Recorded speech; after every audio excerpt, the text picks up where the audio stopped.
고린도전서 4장입니다.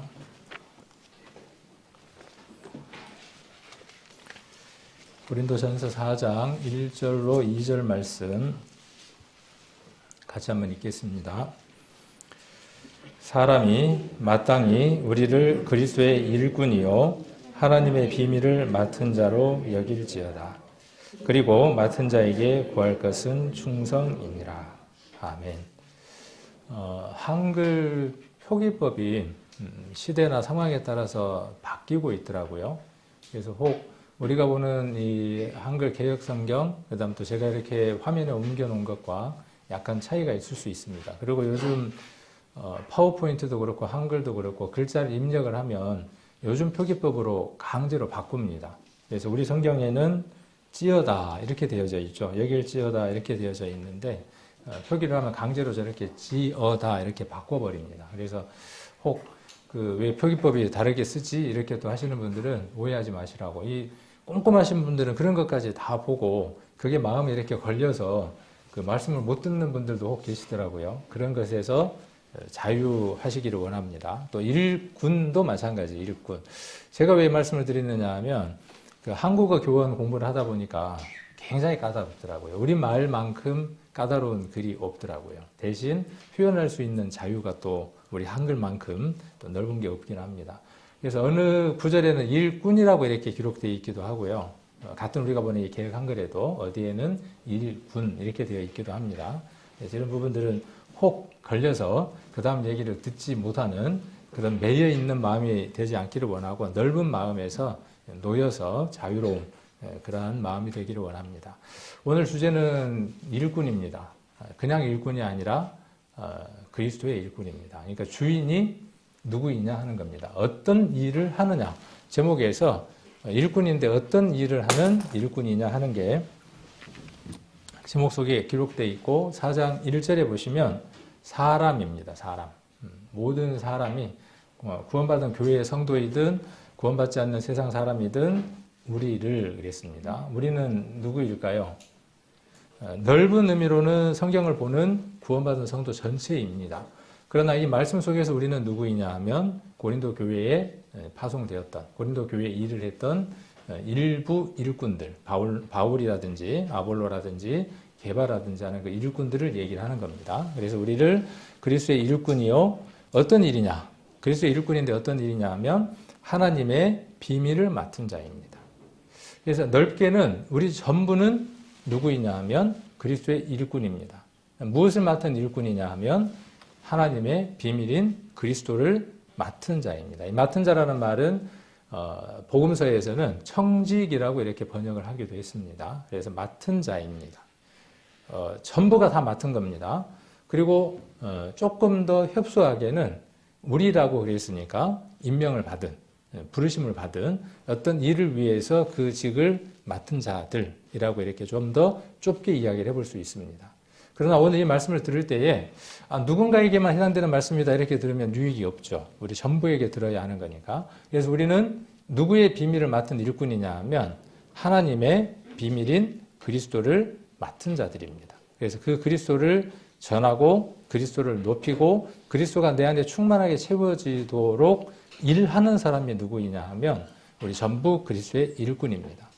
그러나 교회 안에 전부가 일꾼이다 보니까 특별히 그 업무 분장이 필요할 필요가 있겠죠. 초대교회도 그랬던 것처럼 우리 학교에서도 무엇이 있냐 하면 반장도 있고 한 주에 그 물을 떠다 놓는 곳, 칠판을 지우면 그걸 터는 학생, 그런 학생이 정해져 있는 것처럼 우리 학교 다닐 때 생각을 해보면 칠판 옆에다가 주번 해갖고 적어 놓죠. 누구. 그럼 주번이 뭘 해야 되는 겁니까? 정해진 기간 동안에 물도 떠다 놓고 또 칠판도 닦고 그런 일들은 누가 하느냐 하면 그 일들을 하는 겁니다. 다른 사람이 하면 안 되나요? 해도 돼요. 해도 돼. 한다고 해서 왜 하냐 그렇게 시비도 걸어서 싸움이 일어날 수 있을까요? 있어요. 또 혹은 이제 그런 일들이. 그래서 오늘 이 말씀을 가지고 한번 교제를 나눠보려고 합니다. 그래서 맡은 자들에게는 청지기들에게 구할 것은 그랬어요. 필요한 것은 반드시 있어야 하는 것은 그 일 동안에 해야 하는 것은 무엇이라고 이야기를 하느냐 하면 충성이라고 이야기를 합니다. 그래서 여기 나와 있는 그 많은 단어들이 일반적인 단어가 아니라 군인에게 사용되는 용어이기도 하고 노예나 종들에게 사용되는 아주 특별한 용어들입니다. 이 충성이라고 하는 것도 무엇이냐 하면 팔려간 자, 종으로 팔려가거나 노예로 팔려간 자가 그 사슬에서 풀려 나올 수 없고 일평생 무엇만 해야 하느냐 하면 그곳에서 정해진 일만 해야 한다는 뜻의 충성입니다. 그래서 이런 말씀대로 오늘 성경들을 찾으면서 한번 내용들을 확인해 보는 시간들을 갖겠습니다. 오늘 본문도 이야기를 해드렸고 결론도 이야기를 해드렸으니까 편안하게 이렇게 들으시면 됩니다. 조시는 분은 안 계시겠죠. 자, 먼저 조금 앞으로 넘어가서 3장 21절 한번 보겠습니다. 3장 21절. 4장을 조금 이해하기 위해서 3장부터를 조금 보려고 하는 겁니다. 그런즉 누구든지 사람을 자랑하지 말라. 만물이 다 너희 것임이니라. 자, 만물이 다 누구 겁니까? 이 말씀이 저는 이 말씀을 접할 때마다 막 가슴이 벅차 올라와요. 만물이. 우리 눈에 보이는 모든 것들이 누구 것이라는 것이죠? 다 내 것입니다. 구원받지 않는 사람들도 이게 동일할까요? 동일합니다. 생명이, 영원한 생명을 갖지 않는 사람들에게도 하나님이 이 만물을 선물로 세상 모든 사람들에게 주셨습니다. 그러나 세상 사람들이 그것을 누구 것이라고 생각하는 것이죠? 자기 것이라고 생각하고, 그리고 구하면 그것이 생길 것이라고 생각하는 오해가 있고 착각이 있는 것이죠. 그런즉 누구든지 사람을 사랑하지 말라. 만물이 다 너희 것이다. 22절. 바울이나 아볼로나 게바나. 이제 이 바울, 아볼로, 게바가 누구냐 하면 지금 오늘 이야기하는 우리입니다. 아까 4장 1절에 우리라고 이야기를 한 겁니다. 교회 안에 일하고 있는 일꾼들을 이야기를 하는 겁니다. 그들은 임명받아진 거죠. 명칭이, 그들의 일이 모든 성도들에게 알림바 되어진 자들을 가리켜서 지금 우리라고 이야기를 하는 겁니다. 자, 그래서 바울, 아볼로, 게바, 세계, 생명, 22절입니다. 사망, 지금 것이나 장래 것이나 다 누구 겁니까? 너희의 것입니다. 여기 이제 너희는 조금 더 협소한 의미가 됐어요. 좁은 의미가 됐어요. 그 전에 다 너희 것이다라고 할 때 물론 너희가 교회 안의 성도이기도 하지만 넓게 봤을 때에는 세상 모든 사람들의 것이지만 이제 22절에서는 좀 더 그것이 객관적이면서 그 대상이 정해진 말씀이 되어지는 겁니다. 바울도 누구 겁니까? 이 말씀대로 우리가 한번 이야기를 해봅시다. 바울이 누구 겁니까? 아니 말씀대로 읽으셨으니까. 바울이 누구 겁니까? 너희 것이라고 그랬으니까 누구 거예요? 내 것이에요. 자, 그리고 누구도? 아볼로도 누구 겁니까? 내 겁니다. 여기 누구도요? 게바도 누구 겁니까? 우리 겁니다. 세계도. 이 세상 모든 것도 누구 겁니까? 내 겁니다. 생명도. 이 생명은 유한한 생명이겠습니까? 그렇지 않습니다. 영원한 생명입니다. 그리고 사망이나 지금 것이나 장래 것이나 다 너희 것이다. 그래서 이 사망. 이전에 이 사망이 죽음의 사망이었지만 이제는 그리스도와 함께 십자가에 넘겨지는 그 사망. 그리고 지금 것, 장래 것 다 누구 것이냐 하면 내 것입니다. 제가 이 말씀을 왜 찾았냐 하면 바울과 같은 게바와 같은 또 아볼로와 같은 우리가 지난번에 에베소서에서 같이 찾았던 것처럼 교회 안에 말씀을 가르치는 자로 세워져 있는 사람들이 있습니다. 말씀을 공급하는 자로 교회를 이끌어가는 사람들이 있습니다. 그 사람들을 우리는 어떻게 생각하느냐 하면 높은 자리 위에다 올려놓고 본다는 겁니다. 한 자리 위에다 올려놓고 보는 겁니다. 그러나 말씀 속에서는 무엇이라고 이야기를 하느냐 하면 광명생명교회 목사 김종근 누구 거예요? 광명교회 성도님들의 것이에요. 이럴 때 아멘 해야 되는데. 네. 이 말씀이 무슨 말이냐면 내 것이니까 내 마음대로 조물딱 하라는 말입니까? 누구를 위해서 존재한다는 겁니까? 광명교회 성도들을 위해서 존재하는 자다 그 말이에요. 만물이 누구를 위해서 존재하는 겁니까? 다 우리를 위해서 존재하는 것처럼, 우리에게 필요한 것처럼 교회 안에 직임자들도 목사도 전도사도 광명생명교회 전도사 오종철, 전도사 정용호, 또 집사 누구 다 누구 겁니까? 광명생명교회 성도들의 것입니다. 그러니까 어떻게 해야 되겠습니까? 내 거니까. 내 거니까 어떻게 해야 되겠어요? 내 거니까 함부로 다뤄야 되겠죠. 내 마음대로 해야 되겠죠. 내 뜻대로 해야 되겠죠. 자, 다 너희 것이다 그랬습니다. 23절 한번 봅니다. 너희는 누구의 것입니까? 그리스도의 것입니다. 여러분은 누구의 것입니까? 그리스도의 것입니다. 이 사실을 잃어버리니까 신앙이 힘듭니다. 신앙을 어떤 신앙을 하느냐 하면 깡패 신앙을 하는 겁니다. 페르나의 신앙을 하는 겁니다. 부모가 있음에도 불구하고 부모 없이 살아가는 자들, 페르나잖아요. 그런 것처럼 그리스도인이 그리스도의 것이라고 하는 이 생각 없이 살아가는 자, 나의 주인이 내가 누구 것인지를 인지하지 못하고 살아가는 자, 이것을 인정하지 않고 살아가는 사람, 이 사람은 폐륜적인 삶을 살아갈 수밖에 없습니다.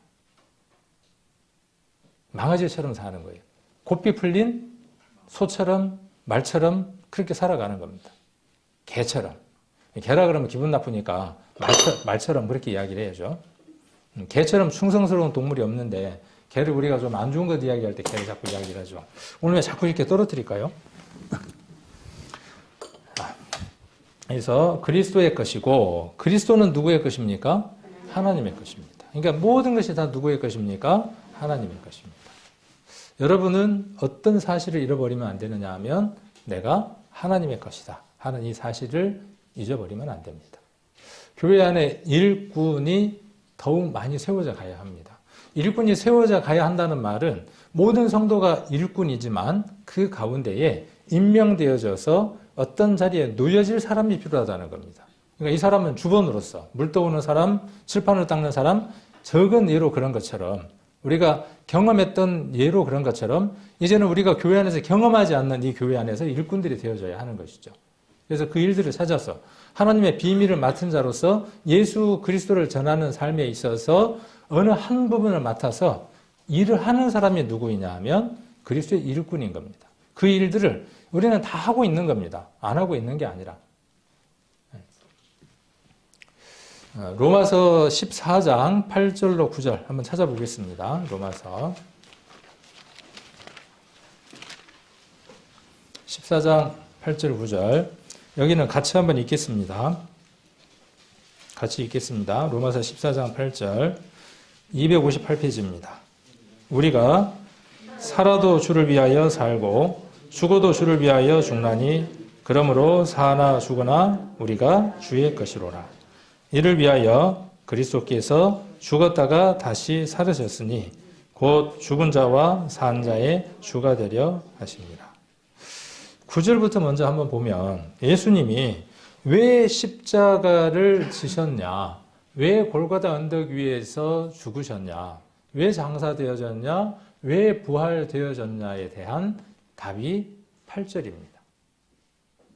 예수님이 죽으신 것은 과거, 현재, 미래 모든 죄를 갚으시기 위한 목적이기도 합니다. 그 목적도 있으신 겁니다. 그것이 없다는 얘기가 아니라 그것과 함께 8절에 나와 있는 대로 무엇 하기 위한 겁니까? 살아도 주를 위해서, 죽어도 누굴 위해서요? 그래서 8절에 누구 것으로 만들기 위한 겁니까?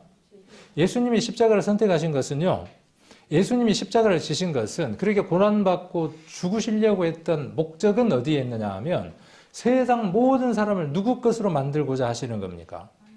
아까 앞에 고린도전서 3장의 마지막 절에 뭐라고 되어 있었습니까? 모든 사람이 그리스도의 것이 되기 위해서 그리스도께서 그것을 선택하신 겁니다. 그리고 그 그리스도는 하나님에 속해 있기 때문에 모든 사람이 하나님 안에 있기 위한 것이죠. 그리스도의 것으로 만들기 위한 겁니다. 그러면 그리스도의 것으로 만들어서 뭐 하려고요? 나는 구원받았으니까, 나는 천국 갈 수 있으니까, 나는 이 사실을 깨달았으니까, 구원을 얻었으니까 거듭났으니까, 의로운 자가 됐으니까, 그러니까 이제 땡이다? 그렇지 않습니다. 성경을 더 깊이 읽어야 하는 이유가 그렇습니다. 그래서 무엇 때문이냐 하면 주의 것이기 때문에 무엇을 위해서 사는 겁니까? 사나 죽거나 무엇을 위해서요? 주를 위해서 살기 위한 겁니다. 그래서 주예요. 주. 그리스도는 주입니다. 이 주라는 말은 여러 뜻을 담고 있는데 하나님이라고 하는 뜻, 여호와라고 하는 뜻도 함께 담겨 있으면서 무엇도 담겨 있냐 하면 우리가 잘 아는 것처럼 주인이다 그 말이에요. 그분이 우리의 주인입니다. 제가 전도집회도 우스갯소리로 예화로 그런 얘기를 하잖아요. 옥곡 장날 객값은 누가 정한다고요? 네. 자기가 객값 절대로 정할 수 없습니다. 개가 객값을 어떻게 정합니까? 네. 요 내려오다 보면 흰 개 한 마리가 있거든요. 그저께 길에서 만났는데 뭐라 그러냐면 옥곡 장날 샀대요. 근데 걔 굉장히 똑똑해요. 네. 그 값은 누가 정하느냐 하면 파는 사람과 사는 사람이 정하는 겁니다. 그렇게 해서 그 값이 정해졌어요. 여러분들은 어떤 값을 가졌던 사람들이냐 하면 영원한 불못이라고 하는, 실은 그것보다요 더 처절하고 더 큰 형벌이 하나 있는데 우리는 우리의 생각 속에서요 그 형벌을 무엇에만 고정을 시켜 놓느냐 하면 불타는 지옥에만, 거머리가 파먹고 그렇게 힘든 것에만 우리는 고정해 놓고 있습니다. 부모하고 자식 간에 있어서 어린 아이일 경우에 가장 큰 형벌이 무엇이냐면요, 부모하고 자식 간에 가장 큰 형벌이 뭐겠습니까? 너 내 자식 아니야. 자식이 하도 말을 안 들으면, 부모 말을 안 들으면 뭐라고 이야기를 합니까? 너 내 자식 아니야. 나 족보에서 파버릴래. 자식이 부모에게 하는 협박 중에 최고의 협박이 뭐예요? 나 자식 안 할래. 호적에서 파줘.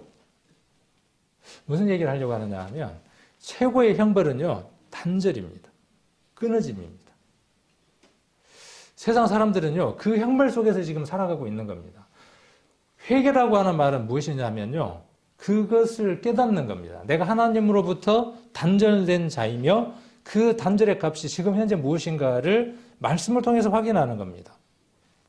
그래서 전도 집회가 점점 어려워져 가죠.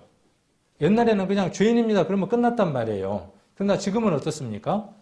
그 사실이 인정되게끔 이야기하려고 하다 보니까 전도 집회가 좀 더 깊어지면서 어려워져요. 근데 실상 핵심이 무엇이냐 하면 죄를 많이 짓고 있다가 핵심이 아니에요. 당신은 지금 하나님과 단절되어 있다.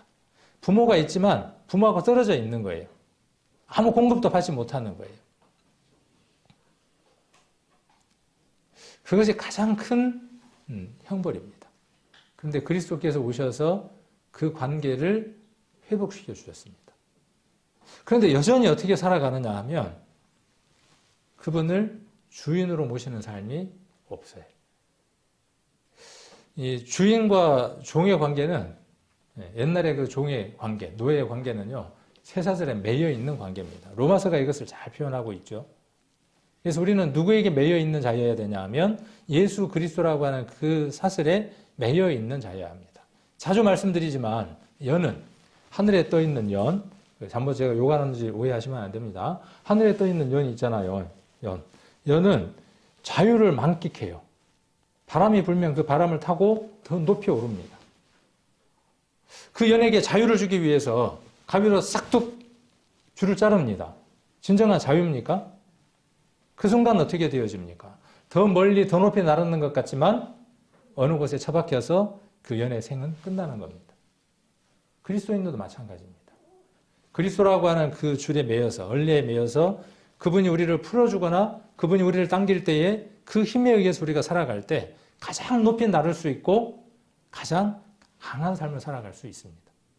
그것이 그리스도의 것입니다. 그런데 언제만요? 교회 올 때만, 성경 읽을 때만, 그때만 누구 것이에요? 내가 그분의 것인 것 같아요. 그리고 어디에 계속 매여 있어요. 매여 있는 게.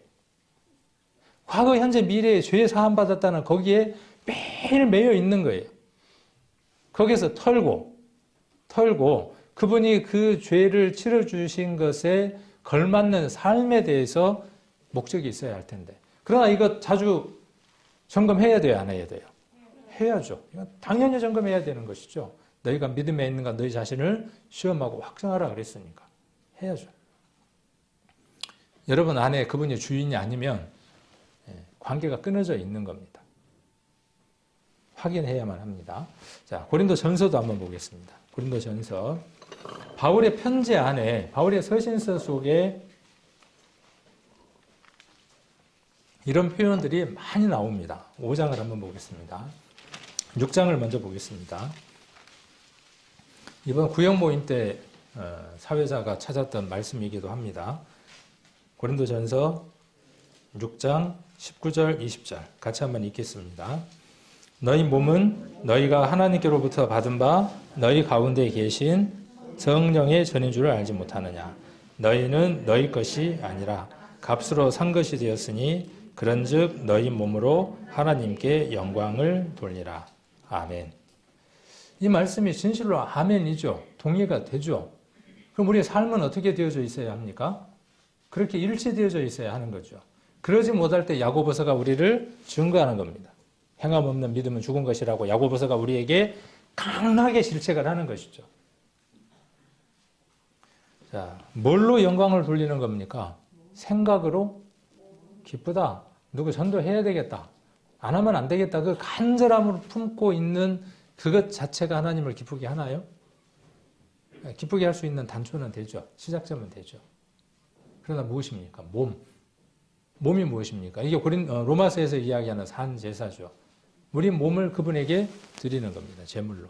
그래서 제물은 흠이 없어야 하고 구약과 다 연결되어지는 것이죠. 자, 값으로 샀어요. 얼마짜리입니까? 세상 사람들은 스스로를 존귀한 자다, 귀한 자다, 값진 자다 그렇게 이야기를 합니다.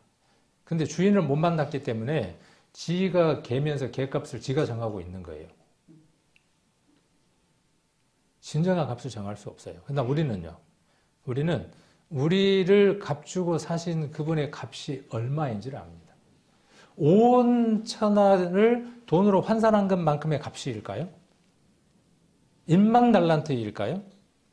1만 달란트면 계산이 안 되는 돈입니다. 네, 계산이 안 되는 돈이에요. 그 값으로 우리를 사셨을까요? 그러면 그래도 값진 거예요. 네, 우리가 수조 원에 해당되는 사람이기 때문에 정말 값진 자입니다. 그런데 무엇으로 사셨냐 하면 네, 하나님이 육신이 없는 그분이 우리 인생을 위해서 육신을 입으시고 고통이 없는 그분이 우리를 위해서 고통을 받으시기 위해서 그 고통받는 몸을 선택하셨어요. 온 천하를 만드신 분이. 그리고 우리를 향하신 사랑을 드러내셨어요. 그 값으로 사셨어요. 그러니까 우리는 내가 얼마짜리인지를 잘 관찰해야만 합니다. 내가 얼마짜리인지를 잘 아는 사람은요. 주변에 있는 사람이 얼마짜리인지를 압니다. 성도는 얼마입니까? 가격이. 제가 여러분 앞에 서 있지만 저는 얼마짜리입니까? 목사니까 값이 좀 한 건 더 나갈까요? 조금 더 값을 더 치르셨을까요? 똑같습니다. 저와 여러분의 값이 같습니다. 주변에 있는 성도들의 값은 어떨까요? 그분이 교회에서 기여도도 없어. 교회도 겨우 나오는 듯해. 네. 그분은 값이 얼마일까요? 우리들의 생각들을 다 바꿔야 합니다.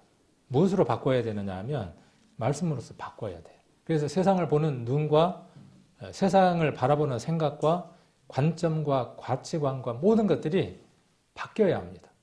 구원은 그것을 하라고 시작점으로 주신 겁니다. 그것이 시작점입니다. 거기에 머물러 있어야 하는 게 아니라 이스라엘은 가나안 땅을 향해서 가야 하고 6월절 날 피를 바른 것은 그들에게 구원입니다.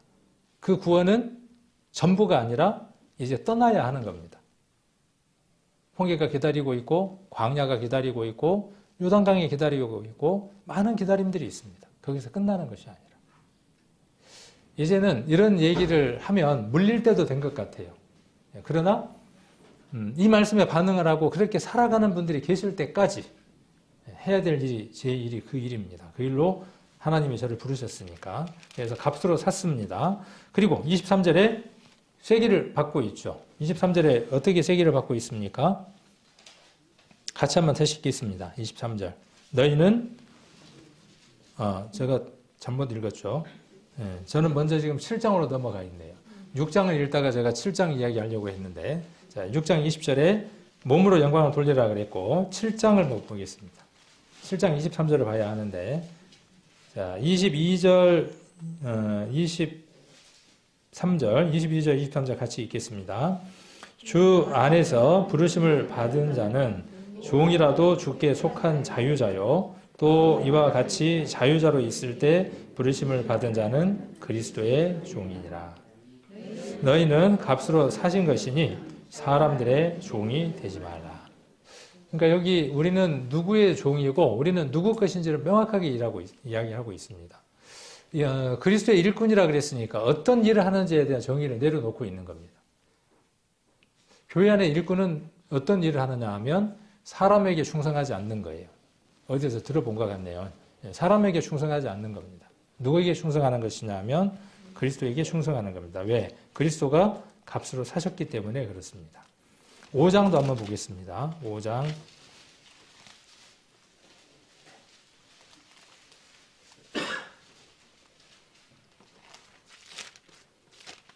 5장이 잠깐만요.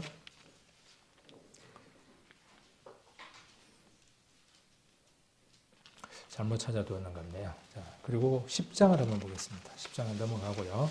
5장을 넘어가고 고린도후서 10장 31절 같이 한번 읽겠습니다. 10장 31절.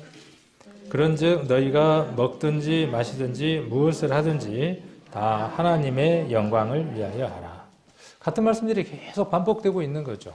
그래서 사나 죽으나 주의 것이다 라고 이야기를 했고, 여기는 뭐 하든지요. 먹든지 마시든지. 야, 너무 심하지 않습니까? 먹는 것도 내 마음대로 못 먹냐고. 그러니까 바울은 고기 먹는 것이 형제에게 걸림이 되면 나는 일평생 고기 안 먹겠다. 지금 이야기하는 그 고기가 아니라 우상의 제물들, 시장에 나와 있는 신전에 바쳤던 그 제물들이 시장에 나와서 먹는데, 그 먹는 것을 성도들이 보고 어떻게 믿음에 있는 사람이 우상의 제물을 먹는다냐, 고기를 먹는다냐, 그렇게 이야기했을 때 나는 고기를 평생 안 먹겠다. 그 고기를 평생 안 먹겠다. 이렇게 말한 걸 볼 수 있습니다. 그러니까 먹는 것도 누구를 위해서? 성도를 위해서. 굶는 것은요. 한 끼 굶는 거. 제가 한 끼 굶는 거 참 못합니다. 제 인생 철학이 뭐라고 말씀드렸냐 하면 오늘 못 먹은 밥 일생에 돌아오지 않는다. 이게 제 인생 철학입니다. 왜? 맞아요, 안 맞아요? 진리예요, 진리. 오늘 못 먹은 밥은 절대로 안 돌아옵니다. 하루 3끼 꼭 챙겨 먹어야 돼. 똑같이 신앙도 어떠냐 하면 하루 3끼 밥 챙겨 먹지 않으면 안 돌아옵니다. 오늘 이 예배의 시간은 내일 대신할 수 없습니다. 이것은 진리입니다. 철학이어야 합니다. 저와 여러분의 철학이어야 돼. 일꾼들에게 맡겨진 가장 첫 번째 일이 뭐냐면요. 이 일을 하는 겁니다. 이 일. 예배에 참석하는 이 일. 이 일이 교회에 임명된 자들에게 반드시 필요한 첫 번째 요구사항이 무엇이냐 하면 어떤 예배든 빠지지 않는 겁니다. 그 일에 충성하는 자여야 돼요. 그래서 마시는 것, 먹는 것 다 주님의 영광을 위해서 해야만 합니다.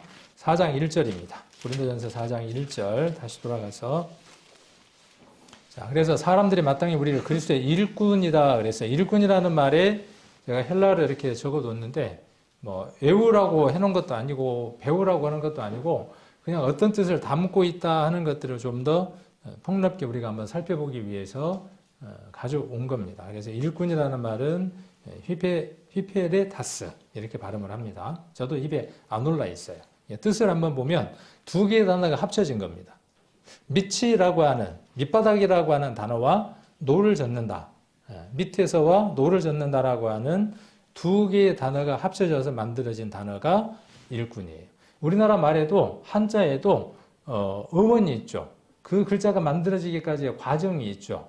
그래서 그 뜻을 알면 그 글자가 머릿속에 들어오는 것처럼 그리스도의 일꾼이라고 할 때 이 일꾼은 어떤 자냐 하면 배 밑바닥에서 뭐 하는 자냐 하면 노젓는 자예요. 누가 그렇게 이야기를 했다고요? 바울이 자기 자신을 고린도 교회에다가 이야기할 때, 소개할 때, 바울과 아볼로와 게바 교회 안에 일꾼들을 소개할 때 뭐라고 소개하고 있냐 하면 우리는 그리스도의 일꾼이다. 일꾼인데 어떤 일꾼이냐 하면 배 밑창에서 끊임없이 노를 젓는 자들이다. 그렇게 이야기를 하고 있습니다. 그러니까 배 밑에서 명령에 따라서 노를 젓는 자가 누구냐 하면 일꾼입니다. 다음에 이제 시간이 허락이 되면 이 일꾼이라고 하는 헬라어 몇 개를 좀 소개를 하려고 합니다. 그 일꾼이라고 하는 단어 가운데에 조금 더 중요한 단어, 지금 오늘 보고 있는 이 단어도 중요하고 또 다음에 우리가 한번 보려고 하는 일꾼이라는 단어 하나가 있는데 성경에서 몇 군데에서 집사로 번역된 단어가 있습니다. 일꾼이라는 단어, 디아코노스라고 하는 단어가 있는데 이 단어에 대한 내용들을 다음에 한번 이야기를 해보려고 합니다. 그래서 교회 안에 임명된, 우리 교회에서는 지금 집사로 임명되신 분들, 그리고 전도사로 또 목사로 이렇게 임명되신 분들이 그러면 그리스도 안에서 어떻게 살아가야 하는 것이 마땅한가 하는 부분에 대한 내용들은 다음에 이야기를 해보려고 합니다. 그래서 디아코노스라고 하는 그 일꾼 안에는 누구누구가 다 포함되어 있냐 하면 집사라고 하는 명칭과 그 다음에 장로라고 하는 명칭과 감독이라고 하는 명칭. 조금 의문스러운 얘기긴 하지만 성경 안에 목사라는 단어는 없습니다. 그러니까 목사라고 번역되어질 수 있는 단어는 없습니다. 그러니까 목사는 필요 없는 겁니까? 그런 걸 극단론이라고 이야기를 합니다. 그래서 목자라고 하는 단어가 있습니다. 에베소서에 목자라고 하는 단어가 있는데 그 목자가 오늘날 교회 안에서 목회를 하는 목사라고 이야기를 해볼 수 있습니다. 그런 부분에 대한 것들은 우리가 다음에 한번 논해 보도록 하겠습니다. 그래서 바울은 자기 자신을 어떤 존재로 이야기를 하느냐 하면 노예로 지금 취급하는 거예요. 노예보다도 더한 노예를 취급하고 있는 거죠. 노예도 종류가 여러 노예가 있는 겁니다. 그런데 이 노예는 어떤 노예냐 하면 한 번 들어가면 햇빛을 볼 수 없는 배 밑바닥에서 노만 저어야 하는 그러한 자로 자기를 소개하고 있습니다. 자기의 생각, 자기 뜻, 자기 계획 아무 소용이 없습니다. 자기 꿈은요. 배 밑에서 노젓는다가 무슨 꿈이 있겠습니까? 그 꿈이 이루어지겠습니까? 한 번 그렇게 신분인식이 설정되면 끝나는 거예요. 그 시대에는. 그렇게 자기를 지금 표현하고 있습니다. 누가복음 1장을 한번 보겠습니다. 누가복음 1장. 우리는 바울에게 주목합니다. 왜 바울에게 주목하느냐 하면 그가 이루어낸 그리스도 안에서 일이 너무나 크고 방대하고 역사적이기 때문에 그렇습니다. 그러나 그 뒤에 그를 도왔던 수많은 사람들이 있다는 사실, 바울이라고 하는 일꾼이 있기 위해서 그 뒤에 보이는 듯 보이지 않는 수많은 일꾼들이 있었던 것을 우리는 바라보질 않습니다. 바울이 그 많은 전도 여행을 할 때 돈이 어디에서 났을까요? 배도 타야 하고 어려운 교회에서는 자비량을 했단 말입니다. 물론 이웃 교회들이 연보를 해서 도왔겠죠. 누가 그 일을 하는 데에 적극적으로 후원하고 돕고 전적으로 모든 걸 다 합쳤을까요? 바울에만 주목하면 보이지 않는 겁니다. 바울의 몸이 우리가 알다시피 눈이 좋지 않았던 것을 기억하죠. 그 바울의 육체적인 건강을 누가 책임을 졌을까요? 누가 돌봐주었을까요? 누가죠, 누가. 누가 돌봤을까요? 그랬으니까 답이 누가입니다. 누가가 돌봤어요. 누가는 우리가 잘 아는 대로 의사입니다. 주치의가 되어서 하나님이 그에게 육체의 가시를 주었지만 반면에 하나님이 동력할 수 있고 함께 할 수 있는 더 큰 자를 하나님이 그에게 붙여주었어요. 함께 할 수 있도록. 그러니까 우리가 육체의 어떤 질고가 있거나 내가 바라지 않는 어떤 일들이 있을 때 하나님이 왜 내게 이렇게 생각하신단 말이에요. 그런데 하나님은 그걸 통해서 뭘 주시려고 하는 거예요. 더 큰 것들을 준비하고 있는데, 은혜를 준비하고 있는데 그걸 바라보지 못하는 거죠. 누가는 그런 사람이었어요. 아까 한번 궁금하니까 찾아보십시오. 누가 뒷돈을 댔을까? 바울이 그렇게 13년? 몇 년인지 정확하게 기억을 안 나는데 오랫동안 그 많은 거리를 오고 가면서 복음을 전할 때 누가 그 뒷돈을 다 댔을까? 네, 한번 찾아보십시오. 여기는 누가를 지금 이야기를 하는 겁니다. 1절에 우리 중에 이루어진 사실에 대하여 2절입니다. 처음부터 말씀의 목격자 되고 일꾼된 자들에 전하여 준 그대로 내력을 저수리하고 붓을 든 사람이 많은지라. 여기 일꾼이라고 되어져 있죠. 여기 일꾼이라고 되어져 있고 지금 누가 일꾼이라고 이야기를 했죠? 바울이 고린도전서 4장 1절에서 우리가 그리스도의 일꾼이다 그렇게 이야기를 했습니다. 그래서 우리 한글에도 일꾼이니까 똑같은 단어 맞아요. 근데 헬라어에서는 이 두 개의 단어가 동일한 단어입니다. 그런데 나중에 우리가 성경을 읽을 때 바울이 에베소서에서 뭐라고 이야기를 하느냐 하면 내가 일꾼이다 라고 이야기를 했단 말이에요. 그때 그 일꾼이라고 하는 단어는 지금 이 휘페테라스라고 하는 단어가 아닌 다른 단어를 쓰기도 했어요. 때로는 디아코노스라고 하는 단어를 쓰기도 하고 다른 단어들을 많이 썼다는 거죠. 디모데를 두고 일꾼이라고 이야기를 했는데 디아코노스라고 이야기하기도 하고 또 뭐라고 이야기하기도 하느냐 하면 동력자라고 하는 다른 일꾼의 용어를 쓰기도 합니다. 그래서 그런 용어들을 우리가 이해함으로 해서 말하고자 하는 이의 뜻을 좀 더 이해할 수 있습니다. 단어가 문장 안에서 전체를 더 밝게 나타내 줄 수 있기 때문에. 그래서 이 일꾼이라는 말은 그런 뜻을 담고 있고 여기 일꾼이라고 그랬죠. 일꾼. 처음부터 말씀의 목격자 되고 일꾼된 자들에 전하여 준 그대로. 그래서 이 일꾼들은 어떤 자들인가? 이런 일꾼들입니다. 이걸 보면 영화가 갑자기 탁 생각이 나죠. 영화의 한 장면을 스틸로 잡았습니다. 이거 어디 영화에 나오는 거죠? 맞아요. 배너라고 하는 영화에 나오는 한 장면입니다. 이 사람 누구죠? 이름이 재밌죠. 유다예요. 유다. 우리가 이야기하는 유다. 그 유다라는 주다 이렇게 나오는데 배너입니다. 그리고 뭐 하고 있는 거죠 지금? 뭐 여차저차 해갖고 지금 어디까지 간 거예요? 인생이 참 파란만장하죠. 전투선 배 밑창에 들어가서 뭐 하고 있는 거죠? 노젓고 있는 거예요. 이 노젓다 이런 사람들을 지칭하는 단어가 어떤 단어냐 하면 바울이 그리스도의 일꾼이라고 이야기했던 그 단어예요. 그리고 누가복음에서 지금 누가도 그리스도 안에서 일했던 사람들을 그런 자로 표현하고 있다는 거예요. 떠올라요? 안 떠올라요? 그 단어를 들으면. 그 시대의 사람들은 그 일꾼이라고 하는 아까 히페리타스라고 하는 그 단어를 생각하면 뭐가 떠오르는 거예요? 아, 저 사람들은 자유가 없는 사람, 거기에 매여 있는 사람, 그 생각을 할 수 있다는 거죠. 배의 목적지는 선장만 알고 있는 거예요. 알려줄 필요도 없고 알아도 아무런 의미가 없어요. 그죠? 그 보면은 뭐 하는 겁니까? 북을 두들기는 사람이 있죠. 북을 두들길 때 이쪽 라인에 북을 열심히 이쪽에 노를 부지런히 저으라고 두들기면 배가 어느 쪽으로 가겠어요?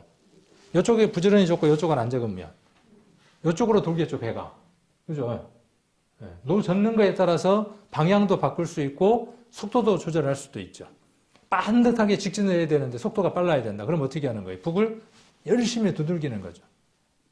이 노예는 무엇만 하는 거냐 하면요. 그 밑에서 뭐만 하는 거예요? 북소리에 따라서, 선장의 명령에 따라서 부지런히 뭐만 드는 거예요? 뭐만 젓는 거예요. 오늘 교회에서 일꾼으로, 집사로 이렇게 임명되시는 분들에게 왜 이 말씀을 가장 먼저 드리느냐 하면 뭔가 교회 안에서 임명이 되거나 어떤 직분을 받으면 그 임명된 것과 직분이 벼슬로 생각합니다. 그리고 그것을 주장할 명분으로 생각합니다. 그 생각이 잘못됐다는 것을 바꾸려고 하는 거예요. 세상은 그러해요. 그러나 교회는 어떤 것이죠? 그렇지 않다는 거예요.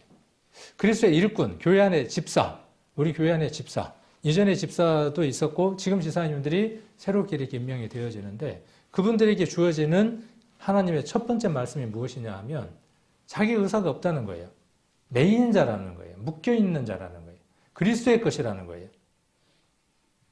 자기 생각대로 북을 쉬고 자기 생각대로 노를 젓는 게 아니라 저으라 그러면 젓고 쉬라 그러면 쉬고 야, 저 목사가 요즘 좀 이상해진 것 같아.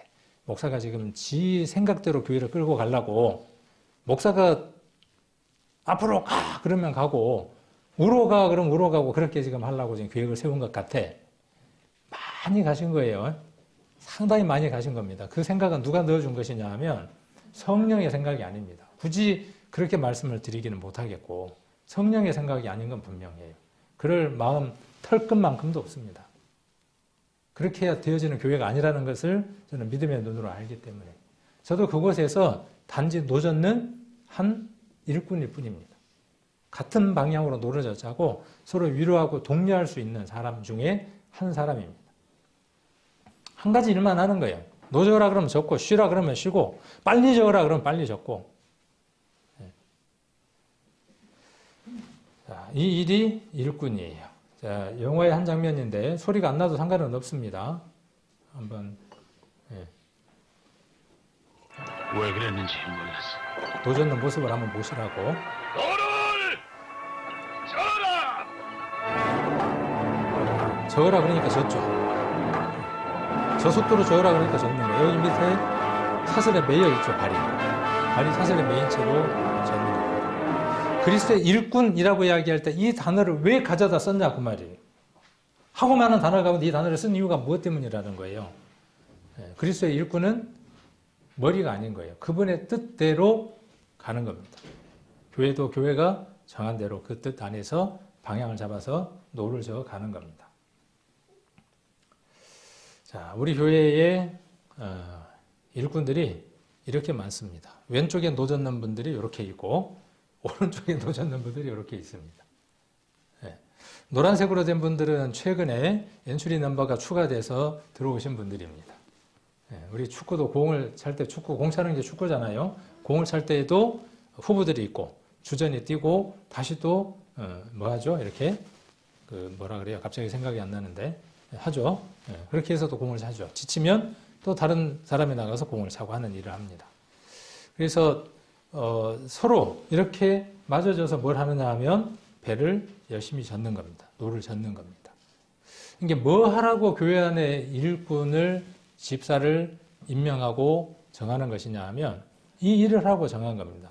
복음을 전하라고. 또 교회 안에서 성도가 서로 섬기는 그 일들을 하라고 정한 겁니다. 그래서 여기 오늘 플래카드도 있고 또 여기 지금 가나다 순으로 일이 적혀져 있습니다. 그리고 임명장도 오늘 드릴 겁니다. 임명장이 궁금하시죠? 별거 아닌 것 같죠?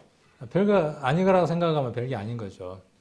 그러나 그것이 큰 것이라고 생각하면 그분에게는 큰 것이 되어지고 큰 일을 하실 수 있을 겁니다. 임명장을 이렇게 반으로 앞으로 이렇게 펼쳐서 열면 한쪽에 서약서가 있고 한쪽에 집사 임명장이 있습니다. 그래서 내용을 한번 보여드리려고 감시하라고 보여드리는 거 아닙니다. 이번에 임명받으신 분들이 이대로 사는가 안 사는가 임명 안 받은 분들이 감시 잘하라고 보여드리는 게 아니고 임명을 받으시는 분들이 그 외에 하나님 안에서 일을 하는 분들이 우리가 어떻게 살아가야 된다는 것 성경에 기록되어 있는 것이지만 교회 안에서 가장 기본적이고 기초적인 것들을 한번 이렇게 정해 본 겁니다. 그래서 교회 집사직분이 하나님께서 충성되게 여겨 맡기신 사명임을 알고 받아들여야 하는 거죠. 먼저는 내가 그걸 수용해야 되죠. 구원이 그런 것처럼. 안 받아들이면요. 임명장도 받고 표도 받았고 다 받았다고 할지라도 그 뜻대로 살아가지 않으면 그건 받아들이는 게 아니에요. 구원이 그런 것처럼 본인은 모든 공적 예배가 하나님의 명령하신 날임을 믿으며 감사하는 마음으로 참석하여 본이 되겠습니다. 이게 가장 기본이에요. 기초가 되는. 이게 하나님의 일이에요. 교회 참석하는 게 뭐냐면 하나님의 일인 겁니다. 그리고 물질과 몸으로 봉사하는 일에 게을리하지 않고 또 주님의 영광을 드러내는 아까 말씀에 그렇게 기록되어 있으니까 주님을 의지해서 노래가는 겁니다. 내 뜻대로 내 힘으로 하는 게 아니라 주님이 주시는 그 힘을 의지해서 살아가는 겁니다. 개인적으로나 가정적으로나 교회와 이웃 간의 본이 되는 겁니다. 그리스도의 향기가 될지언정 주의 영광을 가리지 않도록 기도하며 노력하겠습니다. 그 삶이 일꾼 이전에 집사 이전이라도 우리는 세상 사람들에게 어떠한 자들이어야 되냐 하면 본이 되어져야 됩니다. 기준이 되어져야 됩니다. 그래서 우리의 모습들은 정결하고 깨끗하고 도덕적으로나 종교적으로도 흠이 없는 모습으로 살아가야 합니다. 이제 직분을 맡은 분들은 더욱 그래 해야 하는 거죠. 자, 본인은 술과 담배를 금하고 성도의 모범이 되겠습니다. 술과 담배만 금하면 되나요? 술, 담배만? 이전에 술, 담배가 교회 안에서 초대 교회 때에 교회 안에 많은 문제들이 되어졌기 때문에 교회의 유전으로 규례로 술과 담배라고 하는 한정적인 것. 이 술과 담배를 하는 것이 교회 성도로서 바른 모습이 아니다고 하는 세상 사람들의 기준을 반영한 겁니다. 그러니까 세상 사람도 술, 담배가 안 좋다고 이야기를 하잖아요. 그런데 교회 성도는 누구를 의지해야 하는 겁니까? 힘든 일이 있고 기쁜 일이 있으면 무엇을 마셔야 돼요? 말씀을 마셔야죠. 또 힘든 일이 있으면 어디에다가 우리가 하소연을 해야 합니까? 우리들 심령 안에 있는 그리스도에게 하소연을 해야 되는데 그런 것들을 꼭 술, 담배가 아닌 다른 것들도 마찬가지예요. 술, 담배가 어떤 특징들이 있냐 하면 기쁘거나 힘들 때에 그것을 대신 충족시켜주는 도구예요. 그러니까 누구의 자리에 앉아 있게 되냐 하면 하나님의 자리에 앉을 수 있는 가능성이 술과 담배에게 있는 겁니다. 그러면 다른 것, 게임이라든지 또 어떤 도박이라든지 이런 것들은 당연히 포함되는 거죠. 예를 들자면 그런 것입니다. 그리고 본인은 교회의 결정과 방침에 순종하겠다라고 되어 있고 그리고 집사임을 감사하며 봉사 충성하겠다 이렇게 사인을 해 수 있도록 난을 만들어 두었습니다. 그래서 사인을 하십시오. 사인을 하셔서 잘 보이는 데다가 두고 보십시오. 그리고 이렇게 임명을 하게 됩니다. 저는 이것이 교회에서 받는 이 임명이 너무나 크고 귀한 것이라는 생각을 합니다. 저는 공부를 하다 보니까는 경북 도지사 상도 주더라고요. 도지사 상장이 있고 그 다음에 패도 있고 그렇더라고요. 그리고 또 1년 동안 책임 교수를 하라고 학교에서 교수로 임명도 해주고 하더라고요. 그래서 임명장도 왔어요. 그리고 뭐도 왔냐면은 명함도 따로 만들어 갖고 왔더라고요. 코로나 시절이기 때문에 직접 가지는 못하고 우편으로 왔어요. 제게 캐리어로 하나가 세워진 거죠. 그러니까 자랑거리겠어요? 자랑거리 아니겠어요? 되게 자랑스럽더라고요. 전북 도지사가 나한테 상을 줬다. 되게 자랑스럽더라고요. 상장을 받았다. 그리고 학교 전임 교수는 아니지만 특별한 임명으로 특임 교수가 됐다. 기분 좋더라고요. 1년짜리지만 명함도 주고. 세상에서의 그런 직분과 임명이 우리의 마음을 기쁘게 하고 우리를 자랑스럽게 합니다. 어깨를 펴게 합니다. 그런데 그리스도 안에서의 이런 임명들은 우리가 하나님 안에서 교회 안에서 어떻게 해야 되겠어요? 더 크게 생각을 해야 하는 거죠. 저는 그것 외에 임명장들이 있는데 오늘 갖고 나왔어요. 이렇게 여기 갖고 나왔어요.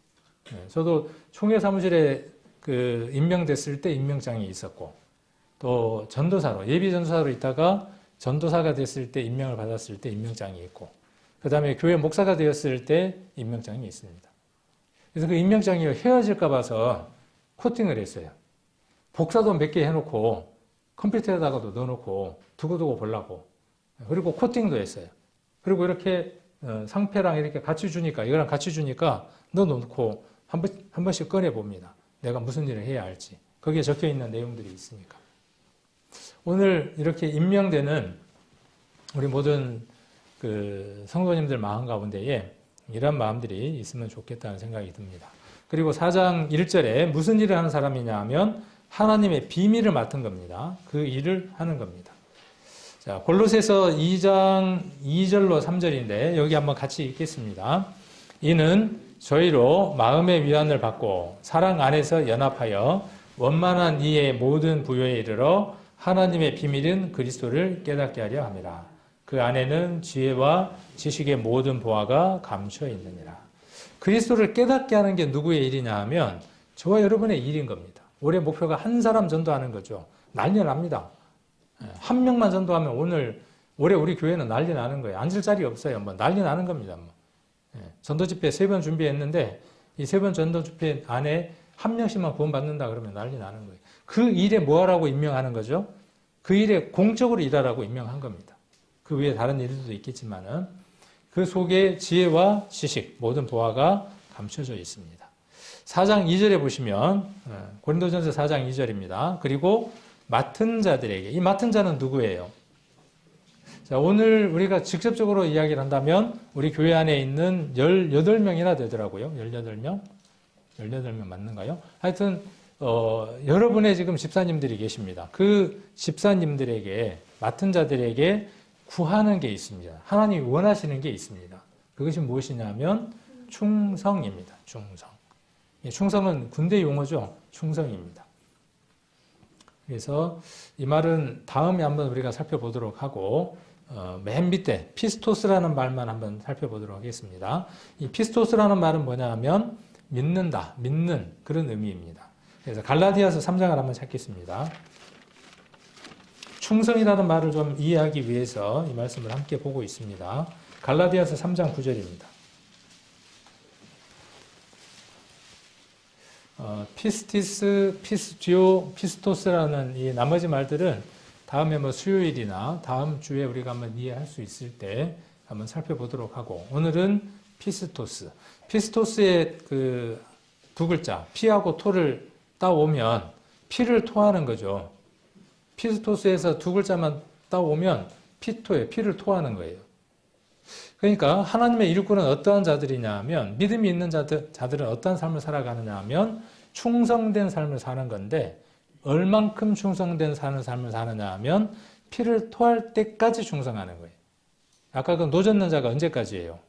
단내가 나서, 단내가 나고 피가 나올 때까지 노젓는 겁니다.